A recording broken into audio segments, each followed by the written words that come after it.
Aunque Judá representa el heredero de la bendición, es a través de Tamar que se logra la bendición. Es a través de Tamar que se logra cumplir el propósito de Dios. Judá es el elegido para ser el canal de bendición a través del pueblo de Israel. Rubén era el primogénito, pero había sido desechado ya, porque se había acostado con una de las mujeres de su padre. El segundo hijo, Leví, también había sido desechado, y Simeón, porque hicieron matanza de toda una ciudad, con violencia, con engaño, sanguinariamente. Los circuncidaron a todos los hombres de una ciudad, y después los mataron, cuando estaban en el tiempo más doloroso. Así que el cuarto hijo de Jacob es el heredero de la bendición, Judá. Pero Judá también era perverso. Judá también, hermano, no caminaba rectamente delante de Dios. Judá también no estaba haciendo lo correcto delante de Dios. ¿Sabe que lo primero malo que hace Judá es que se aparta de sus hermanos? Y hay un problema cuando tú y yo nos apartamos de los hermanos. Cuando tú y yo empezamos a hacer diferencia entre los hermanos. Cuando tú y yo empezamos a ver diferente a aquel hermano, estamos cometiendo un error. Estamos cometiendo una falta. Y Judá, el primer error que comete es apartarse de sus hermanos. Creerse que él era mejor que sus hermanos. Él dijo: apartándome de mis hermanos, mi padre no me puede culpar por la pérdida de su hijo José. Él trata de autojustificarse. Dice: lo mejor es apartarme de estos mis hermanos, porque así voy a ser mejor yo. Y usted sabe que ninguna golondrina hace sola verano. Cuando el cristiano decide apartarse, cuando el cristiano decide dejar de congregarse, cuando el cristiano decide hacer por sus propios méritos, su propia devoción, su propio culto, está cayendo en un tremendo error. Está cayendo en un tremendo error. Porque él tenía su familia, él tenía su casa, él tenía su lugar. Pero él decide apartarse y se va para donde un cananeo. Se va a la casa de un cananeo. Y dice que tomó mujer de allá y le tuvo 3 hijos. Acuérdese, el padre comete errores que pesan sobre los hijos. Los padres cometen errores que van a pesar sobre los hijos. A veces el padre no se pone a pensar el daño que puede causarle al hijo. No medita, no toma en cuenta. Y dice que el primer hijo que le nace se llama el primogénito. Y cuando ya es adulto, dice Judá: pues a este hijo ya hay que casarlo. Y tomó por mujer, dice, a Tamar, y se casó él con Tamar. Pero él era un perverso ante los ojos de Dios también. Sabe que él representa orgullo. Él representa el que no quiere hacer la voluntad de Dios.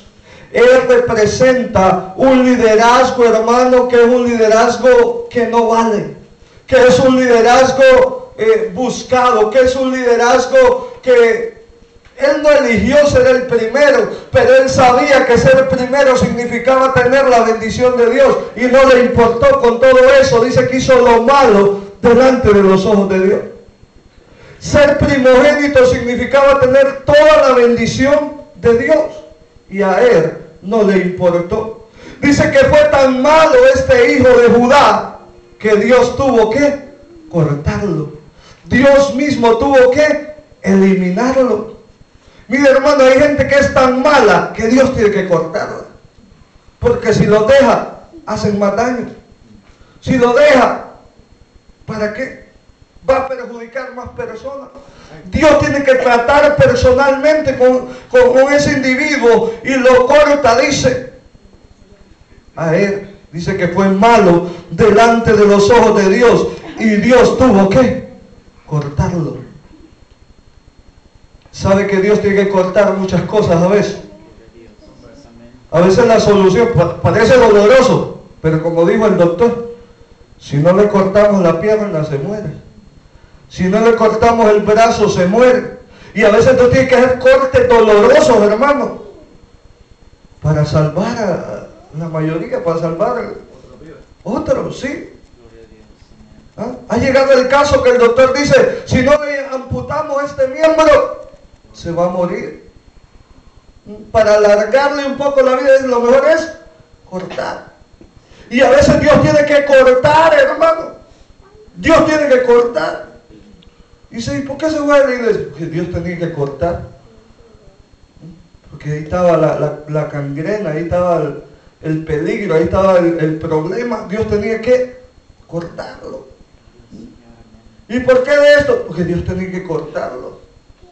Dios cortó a Er porque Er era una persona mala. Era una persona que buscaba solo el mal camino. No quería andar por el buen camino. Y el mismo Jesús dijo, el hacha ya está puesta a la raíz del árbol. Y árbol que no da buen fruto ha de ser y echado fuera. Cuando Israel iba a conquistar las naciones, Dios dijo, no destruyan los árboles. Solamente pueden destruir aquel árbol que no da fruto. Pero todo árbol que da fruto no lo dañen. No le pongan el hacha, no lo destruyan, no lo quemen. Porque ese árbol sirve. Pero árbol que no dé fruto, dijo Dios, cuando iba a conquistar Israel las naciones, le dijo, córtenlo, pónganle el hacha. ¿Por qué? Porque sea para leña sirve. Si no da fruto, si no da sombra, si no da nada. ¿Sabe que Dios mismo se encarga de cortar árboles secos? ¿Ha visto los rayos dónde caen? En los árboles secos. Los árboles secos, miren, partidos los hacen, hendidos. ¿Por qué? Porque no sirven. ¿Para qué? Para que dé lugar a que nazca un árbol nuevo, un árbol frondoso, un árbol que quiera producir fruto. Parece doloroso, pareciera injusto, pero Dios es justo. Dios es justo. Y si dice, si Dios no cortara, ¿cómo va a crecer otro árbol en ese lugar? Dios tiene que cortar, aunque sea doloroso, al momento Dios tiene que cortar. Y hay cosas en nuestra vida que Dios tiene que cortar. Amén. Dios tiene que cortarlas, aunque nos duela. Aunque nos duela. ¿Ah? Lo mismo del llamado a Jeremías. Arráncalo. Si no te sirve, arráncalo. Destrúyelo. Quítalo. Dios tiene que cortarlo. Este hijo de Judá no servía. Judá significa alabanza. Este no servía para nada. No servía ni para alabanza. No alababa. Le da mujer y tampoco le sirve a la mujer. Y se lo quita. Lo mata a Dios.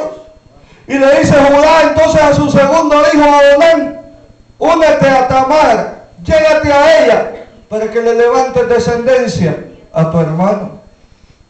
Y ese hijo tampoco servía, hermano. Onán tampoco servía.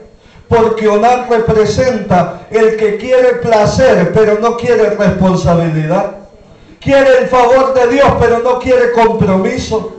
Quiere la bendición de Dios, pero no quiere saber nada. ¿Sabe qué así Onán dice? Sí, se allegaba la mujer, tenía el momento de placer, pero no quería nada en serio con la mujer. Dice, porque él sabía que si le daba un hijo a la mujer, ese hijo no iba a ser suyo, sino que iba a ser el nombre de su hermano, el que iba a llevar ese hijo. Era para levantarle la heredad a su hermano. Entonces dice Onán, si no voy a tener un beneficio yo.